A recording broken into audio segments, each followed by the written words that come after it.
जय गुरु जी। शुक्राना गुरु जी, लख लख शुक्राना, अनंतम अनंतम शुक्राना, करोड़ बार शुक्राना।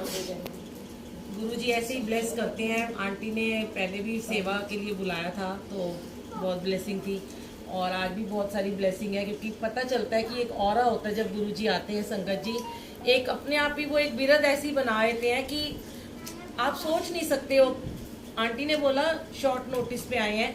गुरुजी तो वैसे हमारे घर हमेशा ही होते हैं, पर वो कॉल होती है किस किस को बुलाया उन्होंने, और हो सकता है ज्यादा लोगों को बुलाया हो, कम आए हैं, कम को बुलाया, ज्यादा आए हैं, पता नहीं कहाँ। आज हमारे यहाँ सत्संग होता है हर मंडे को, मेरे घर में 3 से 5 होता है। बच्चों को चुप करा दो थोड़ा। हम 3 से 5 कहीं भी नहीं जाते सेवा में, क्योंकि वो हमारे घर खुद हर मंडे का सत्संग गुरुजी ने किया हुआ है, और संडे का अमृत वेला होता है। तो आंटी ने कहा कि नहीं, मेरी प्रॉब्लम है कि मेरी छुट्टी नहीं होती है। तो मैंने आज स्टेटस लगा दिया था कि चलो यहाँ सत्संग है, जिसको आना है वो इधर आ जाएंगे। वो कम ही होता है वो, मगर गुरुजी की मर्जी होती है, हमारी मर्जी नहीं चलती है। हम सोचे कि हमारी मर्जी है। और गुरुजी जब यहाँ पे बिठा रखा था तो गुरुजी अपने आप ही ना कुछ कुछ माइंड में ना जो सत्संग अपने आप ही डाल देते हैं, कुछ थॉट्स डाल देते हैं, कुछ बातें ऐसी हो जाती हैं कि कुछ हम सुनते हैं, कुछ अपने संगत से सुनते आ रहे होते हैं, कभी लोग मैसेजेस करते हैं। तो आज गुरुजी यही बता रहे थे कि एक चीज उन्होंने बताई है कि कोई भी चीज गुरुजी की जो है कर्म से बढ़ के नहीं होती है। कर्म बहुत बड़ी चीज होती है।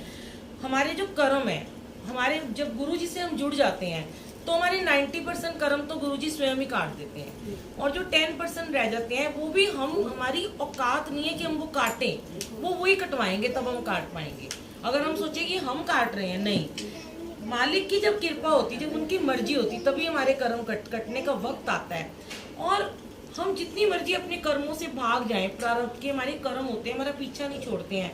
तभी कहते हैं कि कई बार मैंने पहले भी यूट्यूब पे शेयर किया है कि जब दुख आता है, हमारी एक राइट पाथ पे चलने का वो समय होता है कि जब हमारे जीवन में एक दुख की घड़ी आती है। वो हमारा एक टर्निंग पॉइंट होता है, बड़ा खूबसूरत टर्निंग पॉइंट होता है। उसको लोग समझ ही नहीं पाते हैं।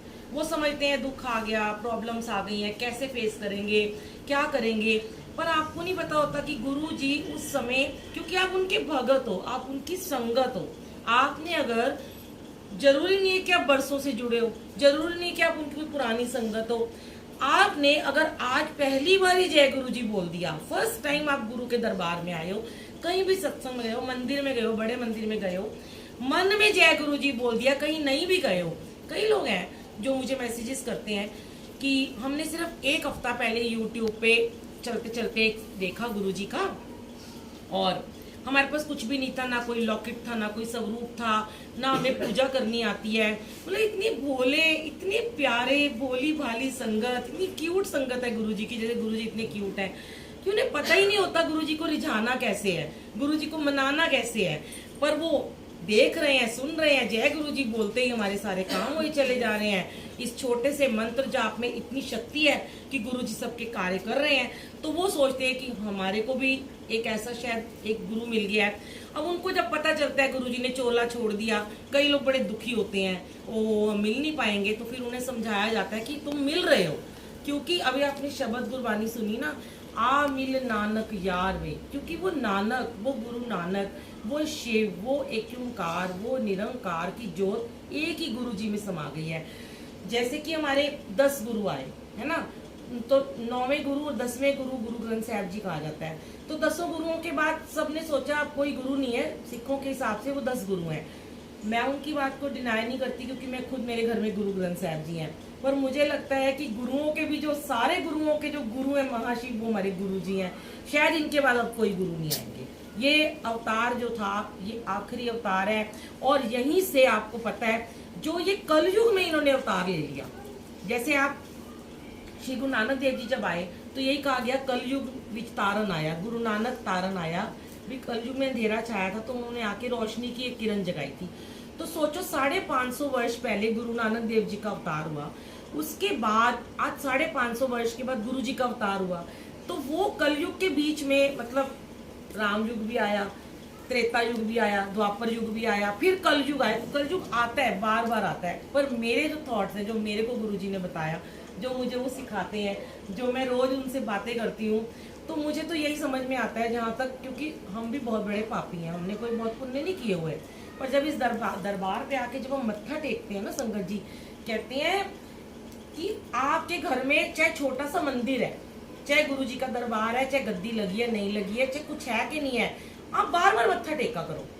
अगर आपने दिन में 500 बार मत्था टेक लिया, मैं आपको 100% कह सकती हूँ कि आपके माथे की उल्टी लकीरें सीधे हो ही जानी है।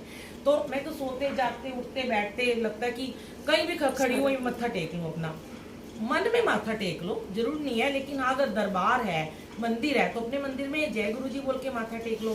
तो गुरु जी ने हमें तो यही बताया कि ये आखिरी कलयुग है। और देखो इन 4-5 सालों में जब से गुरु जी से आप लोग जुड़े हो, आपने देखा है कितनी प्रॉब्लम्स लोगों की खत्म हो रही हैं, बीमारियां खत्म हो रही हैं, और जितने गंदे काम हो रहे थे, नेगेटिविटी थी, रेप होते थे, गोलियां चलती थी, लड़ाई झगड़े सब खत्म हो गए। मैं इतने ऐसे परिवारों को जानती हूँ, इतने लोग हैं, हजारों लाखों, जो मुझे इतने साल से मैसेजेस करते हैं, जिनके घर में कलेश खत्म ही नहीं होते, हर वक्त कला कलेश, हर वक्त नेगेटिविटी। मतलब आज गुरुजी से जुड़ने से पहले माइंड में ये थॉट चलता था, मेरे ऊपर किसी ने कुछ कर दिया, मेरे घर पे किसी ने टूना कर दिया, मेरे घर में कुछ हो गया। पर जब गुरुजी से हम जुड़ जाते हैं तो गुरुजी सारी नेगेटिविटी को बाहर फेंक देते हैं। वो कैसे होता है? ऐसे नहीं है कि आपने बस आए गुरुजी के दरबार में गए, जय गुरुजी बोला, लंगर खाया और कर्म कट गए। नहीं, मैं जो मेरा एक्सपीरियंस है, एफर्ट्स करने पड़ते हैं, उसे मनाना पड़ता है परमात्मा को। मंत्र जाप जो उन्होंने दिया, छोटा सा मंत्र जाप, उसको आप बार बार करो। जितना कहते हैं जितना बड़ा दुख उतना ज्यादा मंत्र जाप। और ये बात तो इतने सत्संग है मैंने यूट्यूब पे डाले हैं बुलबुल आंटी सत्संग के नाम से, फॉरेन कंट्री के, इंग्लैंड के, पता नहीं जमाइका के, वेस्ट इंडीज का, कनाडा, जापान, कितनी संगत है जिन्होंने अपनी प्रॉब्लम शेयर करी कि हमारे काम नहीं हो रहे, हमारे रुके हुए काम खराब हो रहे हैं, हमारा पूरा सब कुछ बिकने वाला हो गया। मतलब रातों रात वो कंगाल हो गए, जैसे राजा से वो रंक बन गए थे, तो उनको एक ही रात में दोबारा से राजा बना दिया गया। किसने बनाया? सिर्फ और सिर्फ उस मंत्र जाप ने। लेकिन जितनी ज्यादा प्रॉब्लम है ना, उतना ज्यादा आपको मंत्र जाप करना है और उतनी ज्यादा आपको ब्लेसिंग मिलेगी। नेचुरल सी बात है। अब आप सोचो, बड़े सारे लोग हैं सोचते हैं हमने सुबह जपजी साहब का पाठ कर लिया और हमने एक बार मंत्र जाप कर लिया, 5 मिनट का मंत्र जाप कर लिया, 24 में से आपने 5-7 मिनट भगवान को दे के फिर भी बड़ा एहसान जताते हैं कि हमने बहुत बड़ा काम किया, हम अमृत वेले में उठे हैं, हमने तो भैया दुनिया जीत ली। अब हमसे बड़ा तो कोई ज्ञानी नहीं है, हमसे बड़ा कोई मानने वाला नहीं है भगवान को। तो आप ये सोचो कि फिर कहते हैं कि हमारे कर्म नहीं कट रहे हैं, फिर वो ये बोलते हैं कि हमारे दुख खत्म नहीं हो रहे हैं, फिर कहते हैं हमारी प्रॉब्लम जो की तो है। तो जो मैंने सीखा, जो मुझे गुरुजी ने मेरे को एक्सपीरियंस दिया कि मेरे पास बहुत प्रॉब्लम थी, हम एक टाइम पे बहुत ऊंचाई पे थे, एक टाइम हम बिल्कुल नीचे आ गए थे, कुछ नहीं था। फिर गुरुजी ने, इसको तप कहते हैं, ये आपको दुनिया को दिखाने के लिए नहीं करना।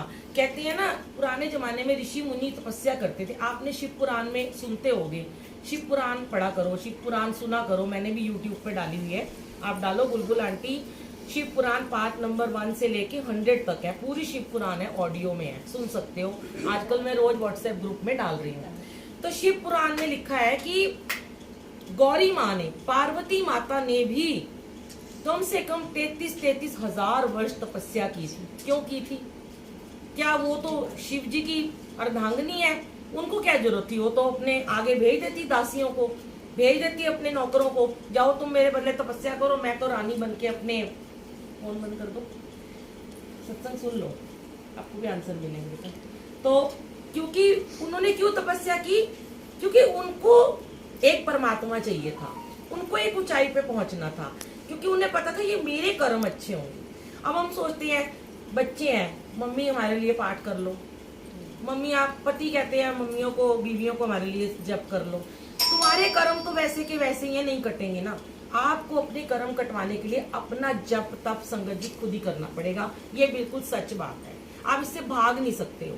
और जितना अपने शरीर को तपाओगे, तप का मतलब होता है तपाना, जप का मतलब होता है जपाना। तो जितना तपाओगे, गलाओगे, इस शरीर को बैठाओगे। अब बहुत बड़े बोल नहीं मैं बोलती, और मैं कोई एहसान नहीं करती, मैं जो भी करती हूँ अपने लिए करती हूँ। चाहे अब मेरे पैर में चोट लगी हुई है, कुछ भी लगा है, पर मुझे बैठना, सवेरे रोज अमृत वेला लाइव चलाना है और मुझे बैठना ही है। चाहे ऐसे बैठूं, चाहे पैर इधर करूं, चाहे इधर करूं, कोई बहाना नहीं चलता इस दरबार में। और हम क्या करते हैं, इंसानी चोले में आके बहुत बहाने बनाते हैं। हमारे पास प्रॉब्लम ही प्रॉब्लम है। किसी को पूछो तो अमृत वेला करता है, अरे आज करूंगा, कल करूंगा, परसों करूंगा, ये है, देर से सोता हूँ, देर से आंख नहीं खुलती, तो कहानियां बनाते हैं। तो किसको अपने कर्म जिसको भी कटवाने हैं वो अमृत वेला जरूर किया करो और उसमें मंत्र जाप कोशिश किया करो। बाकी तो गुरुजी की मर्जी है, जिसको उठाते हैं। और हम तो चाहे 2 बजे सोए, चाहे पूरी रात ना सोए, हमारे तो 4:15 बजे वो घंटी टक करके बजा ही देते हैं, उठना ही उठना है। तो जितना आप अपने शरीर को तपाओगे, गलाओगे, बैठोगे सिमरन में, प्रभु के साथ बैठो। कहते हैं ना, अब आप बताओ, आप ये आंटी के पास आए है ना, किसका फोन बज रहा है, आप इन आंटी के पास आए हो, यहाँ ये सोच के, कई लोग तो ये सोच के हम गुरुजी के दरबार में जा रहे हैं, कई सोच के हैं सिर्फ योगिता आंटी ने हमें बुलाया है, चलो इसलिए हम चले जाते हैं। पर परमात्मा को सब पता है आप किस भाव से आए हो, आपका क्या भाव है। अगर आप भाव से आए हो, गुरु से मिलने आए हो, तो आपका भाव प्योर है, आपका कनेक्शन होगा, 100% आपका कनेक्शन होगा। कर्म बदलेंगे, यहीं से कर्मों की रेखा बदल जाएगी। लेकिन अगर दुनियादारी को निभाने आ रहे हो, सत्संग में जा रहे हो, दुनिया क्या कहेगी, दुनिया नाराज ना हो जाए, मेरी दुनिया है, ये मेरी सहेलियां हैं, कभी भगवान नहीं मिलेंगे। तो अब इनके पास अगर आप आओगे तो किसी के पास आते हो, आस पड़ोस में भी जाते हो, 2 सहेलियां हैं अगर उनसे आप 2 दिन बात ना करो तो आपको ऐसा लगेगा कि ना, पता नहीं मेरा कुछ छूट सा गया, लगता है ना। है अपनी बेटी से बात, मेरी बेटी यूएस में रहती है, मैं रोज उससे व्हाट्सएप पे बात करती हूँ, एक दिन भी ना करूँ तो लगता है मेरा कुछ छूट सा गया है। कितने हम ना शुक्रे हैं कि अपनी रिश्तेदारी में वो निभाना है, जरूरी है, उनमें ही हम घुसे रहते हैं, उन्हीं को मनाते रहते हैं कि वो बस कैसे भी मान जाए। और मेरी सहेली है वो ना मेरे से छूटे। आज मैं अपनी सहेली को फोन नहीं कर पाई, हो रात हो गई, कहीं बाहर गई, शाम हो गई, प्रॉब्लम हो गई दिमाग में कि मैंने अपनी सहेली को आज फोन नहीं किया या मैंने अपनी माँ को आज फोन नहीं किया। जब आपकी ये अवस्था आ जाएगी ना कि ओ हो आज पूरा दिन निकल गया, आज मैंने अपने परमात्मा के साथ कनेक्शन ही नहीं करा, पता नहीं मेरा क्या छूट गया जीवन में, और हेडेक होना शुरू हो जाएगा, क्योंकि दिमाग में यहाँ चल रहा है थॉट, ओ हो आज मेरे गुरुजी मेरी वेट कर रहे थे, मैंने उनसे बातचीत ही नहीं आज करी, तो पूरा दिन आपको टाइम नहीं मिलता। इसीलिए कहा गया कि अमृत वेले में बात कर लिया करो। उस टाइम गुरुजी भी खाली होते हैं, सारी लाइनें क्लियर होती हैं, फोन सबके बंद होते हैं, और बड़े कम लोग हैं जो अमृत वेला करते हैं, मैं आपको बता दूं, और बड़े कम ही लोग हैं जो सुबह सुबह गुरुजी को परेशान करते हैं। तो आप उन कम लोगों में अपनी गिनती करवा लो, उन्हें परेशान करने की ठान लो और उनसे बात करो। और जब आपने उठ के, क्योंकि उस टाइम पूरी लाइनें खाली हैं, 8 बजते बजते तो दुनिया अपनी प्रॉब्लम लेके भगवान के आगे बैठ जाती है, तो कहाँ सुनेंगे, होल्ड पे डाल देंगे ना आपको, क्योंकि आपने भगवान को होल्ड पे डाला था। अब आप उन्हें होल्ड पे मत डालो, आप सबसे पहले, मैं तो ये सोचती हूँ सबसे पहले मैं उठ के उनसे बात कर लूँ। फर्स्ट नंबर मेरा होना चाहिए, मेरे को ऐसे लगता है कि पहला नंबर मेरा हो कि मैं गुरुजी को कॉल करूँ, पहली कॉल मेरी होनी चाहिए। ये आपकी जब अवस्था बन गई ना, आपको परमात्मा 100% मिलेंगे, आपसे बातें करेंगे, आपको ड्रीम में आएंगे, आपसे टेलीपैथी करेंगे और आपसे कनेक्शन भी करेंगे। फिर आप नहीं कह सकते मेरे कर्म नहीं कट रहे हैं, फिर तो ये इनकी जिम्मेवारी है। सरेंडर कर दो, मेरे कर्म कटवाने हैं गुरुजी, मैंने अपना आपको सौंप दिया, आप जानो, दुनिया जाए इधर उधर, मुझे नहीं पता, मेरी जिंदगी आपके हाथ में है। तो उन्हें करना पड़ेगा, क्योंकि आपने तो उन्हें पकड़ ही लिया ना, अब वो छूट नहीं सकते हैं। जैसे एक बच्चा अपनी माँ को पकड़ लेता है ना, कैसे पकड़ लेता है, माँ के पीछे पीछे पीछे पीछे ऐसे ऐसे। मैं तो रात में सपने में भी गुरुजी का कुर्ता पकड़ पकड़ के उनके पीछे पीछे चलती रहती हूँ। बहुत इमेजिनेशन कराते हैं गुरुजी मुझसे, कभी कभी मुझे हरिद्वार ले जाते हैं, कभी ऋषिकेश ले जाते हैं, कभी उड़न खटोले में ले जाते हैं, बस मैं उनके पीछे पीछे पीछे पीछे, वो भाग रहे हैं, इधर गुरु नानक देव जी कमंडल लेके भाग रहे हैं, इधर गुरुजी भाग रहे हैं, तेज तेज चाल है उनकी और मेरी चाल बहुत धीमी है, पर पथ बड़ा विशाल है और हमें चलना है उनके पीछे। कभी तो हमारी पकड़ में आएंगे। बस एक ठान लो कि इस मंत्र जाप को नहीं छोड़ना, अमृत वेले को नहीं छोड़ना, फिर देखना आपके बारे में आए। जय गुरु जी, अनंत शुक्राना गुरु जी। अब हम केक कटिंग करते हैं आंटी के साथ में, अंकल के साथ में, क्योंकि देखो खुशियां है ना, खुशियां तो